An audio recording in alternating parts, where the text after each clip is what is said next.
Hi, I'm Ingemar Hunnings, lead consultant at HCL. And I just wanted to record a short video discussing the changes the SRA has announced on who can be the COFA in particular within SRA regulated law firms.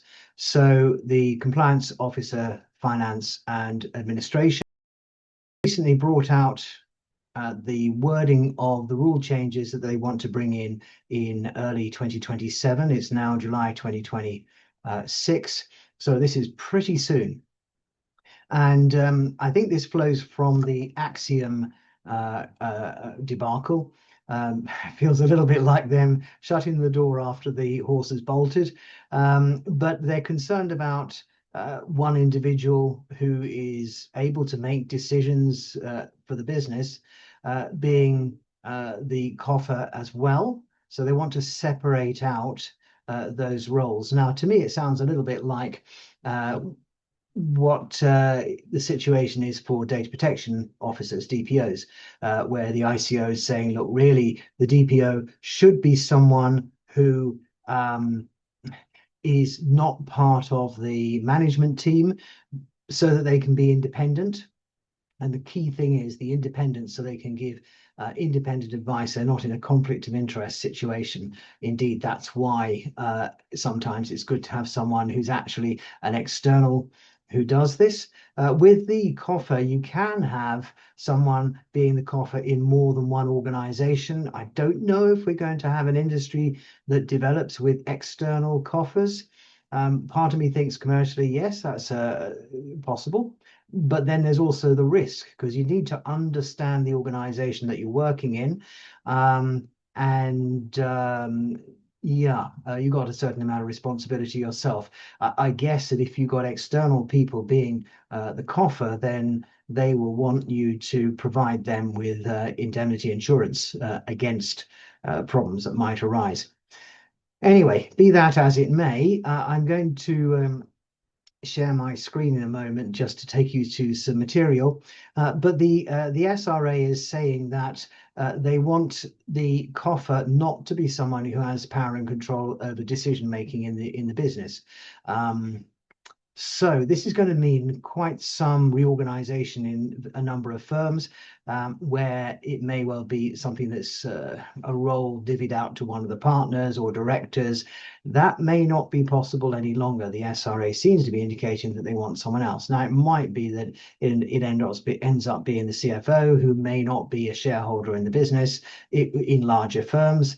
There's going to be new appointments. There's going to be a need for training. Give us a shout if you want a hand with that. We do have experts in law firm finance who do that. And whilst I'm mentioning these more commercial things, please don't forget to like and subscribe so you receive notification of new videos that we're putting up. It also helps spread this material on the internet. The algorithms like that.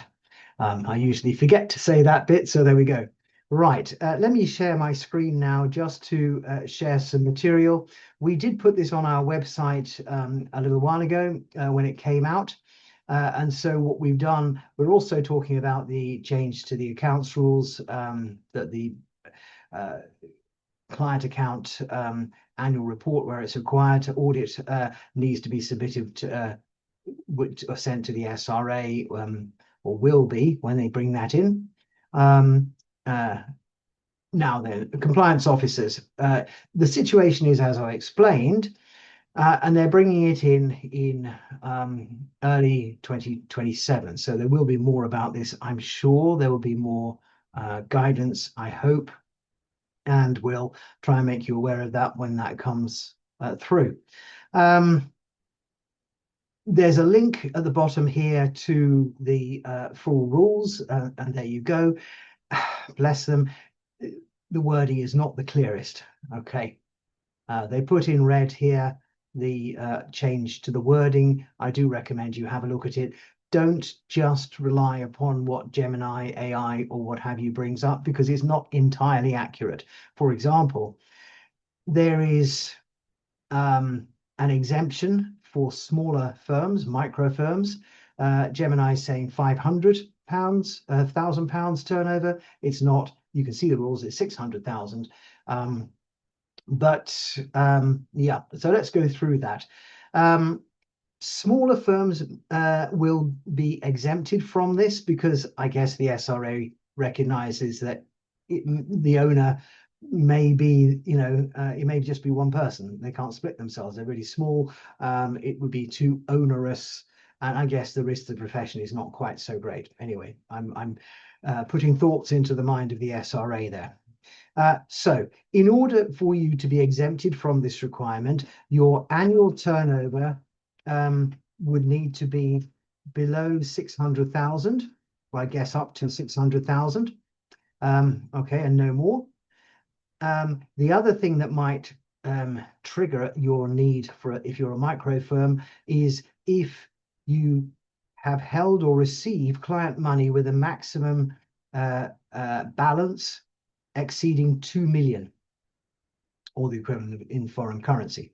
Okay, so that's in the appropriate accounting period, as far as I understand. Well, it says so up here, the completed in the accounting period. So this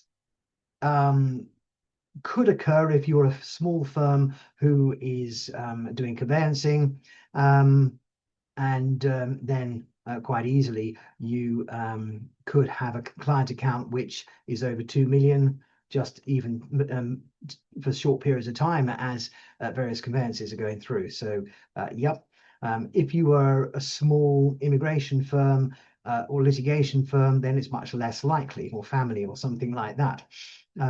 Okay, so you've got to obviously have client account as well. So if you don't have a client account, then you're likely to be exempted, because this is an or here. Okay. Okay, and the turnover point as well here. Now, that's quite low. So it's going to catch a lot of people. So do have a careful look at this. And I do recommend you think about this now, because it may take a while to make the adjustments, find the right people, get them trained up, make sure that the structure of your business works accordingly. Okay, so I hope that is of some help. If you do need help, give us a shout. Just while I'm bringing this up on here, compliance services. So client account, we do quite a lot of stuff to help with the client account stuff in there. All right. So yeah. Feel free to put into the comments of the video or wherever I posted this, your comments. It's going to become a more and more hot topic, I think, as time goes on. I hope that is of some help, and I wish you all the best.